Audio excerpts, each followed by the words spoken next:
How do antidepressants work? Slow version.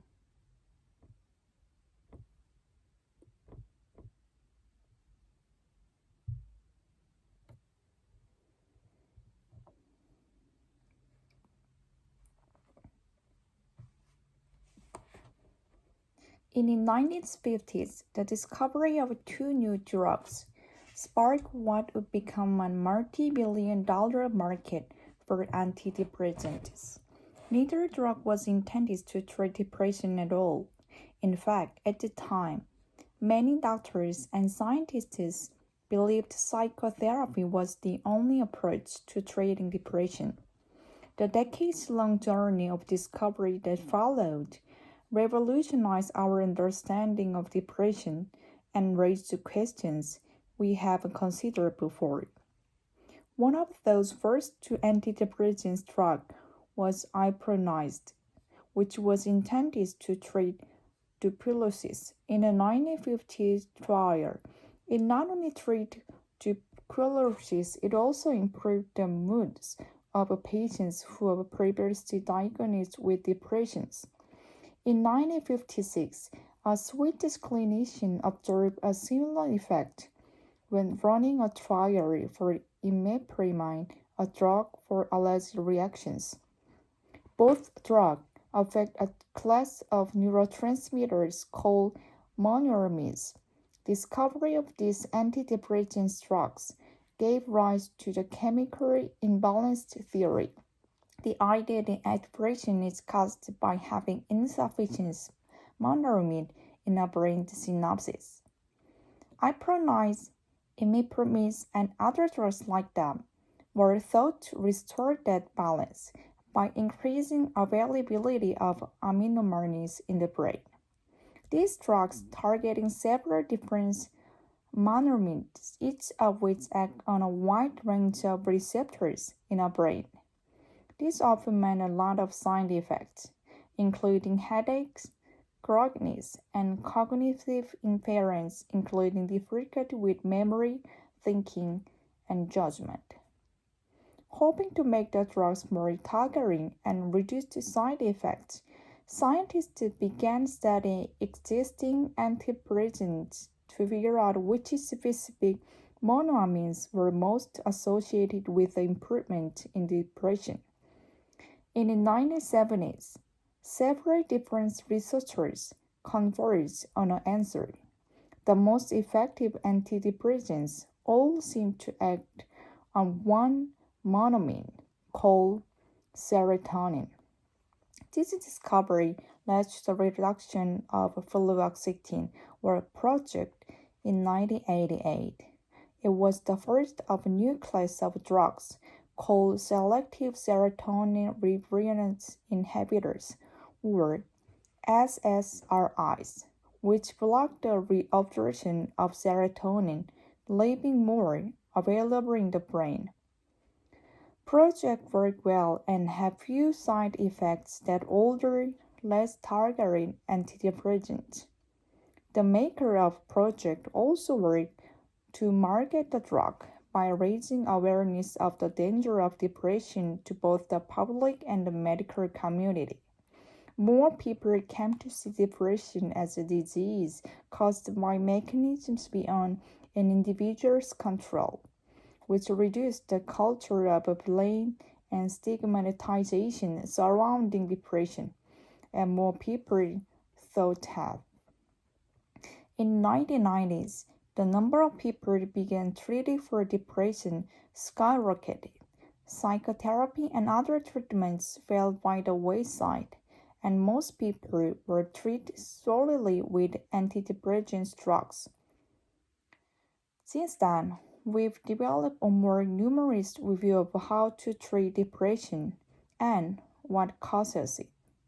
Not everyone with depression responds to SSRI-like projects.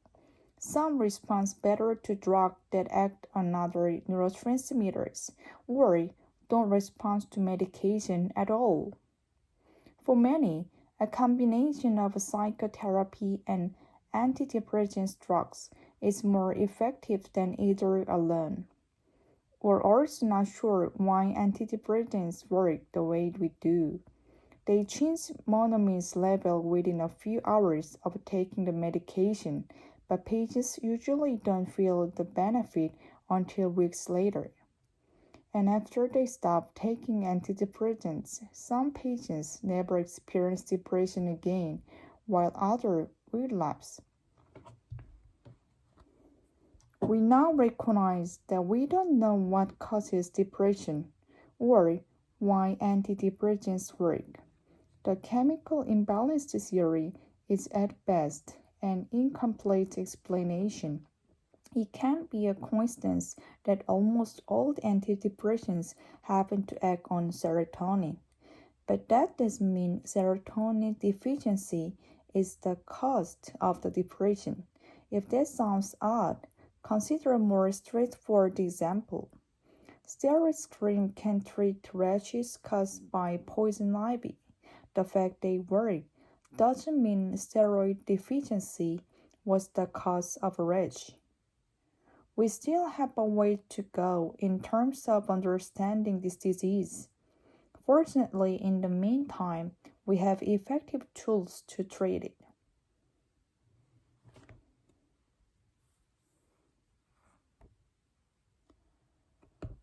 One more with normal speed.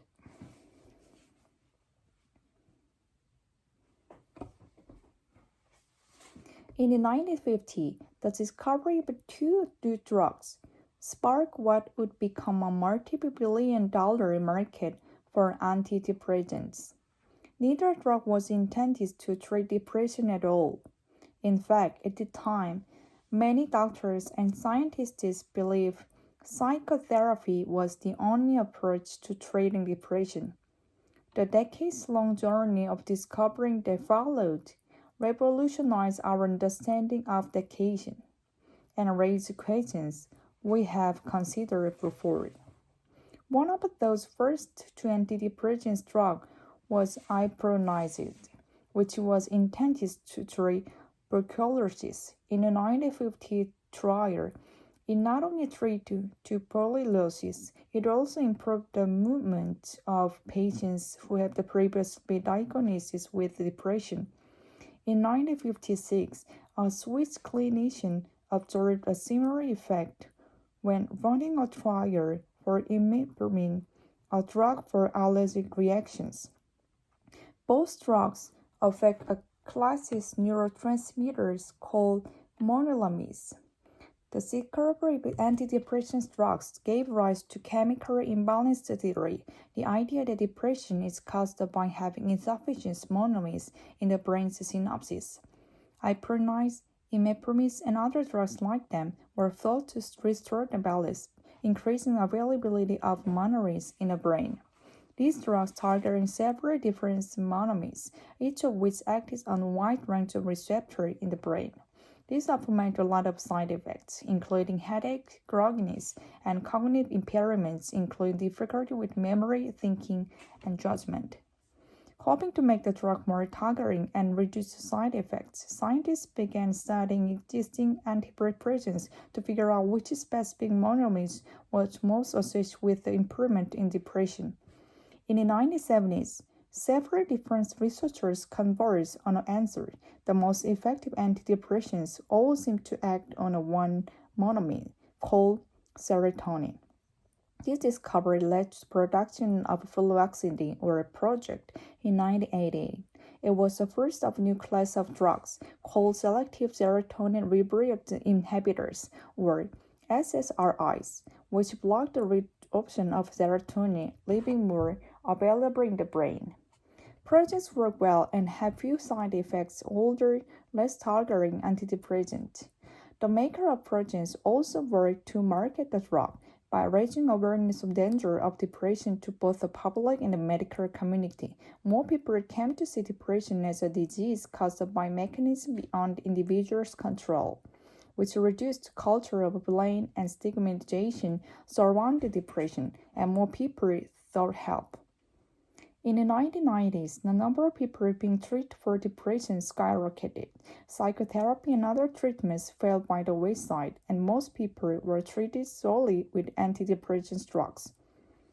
Since then, we've developed more nuanced view of how to treat depression and what causes it. Not everyone with depression responds to SSRI-like project. Some respond better to drugs that act on other neurotransmitters or don't respond to medication at all. For many, a combination of psychotherapy and antidepressant drugs is more effective than either alone. We're also not sure why antidepressants work the way we do. They change monoamine level with a few hours of taking medication, but patients usually don't feel the benefit until weeks later. And after they stop taking antidepressants, some patients never experience depression again, while others realize. We now recognize that we don't know what causes depression or why antidepressants work. The chemical imbalance theory is at the best an incomplete explanation. It can't be a coincidence that almost all the antidepressants happen to act on serotonin, but that doesn't mean serotonin deficiency is the cause of depression. If that sounds odd, consider a more straightforward example. Steroid screen can treat the rashes caused by poison ivy. The effective work doesn't mean steroid deficiency was the cause of rash. We still have a ways to go in terms of understanding this disease. Fortunately, in the meantime, we have effective tools to treat it.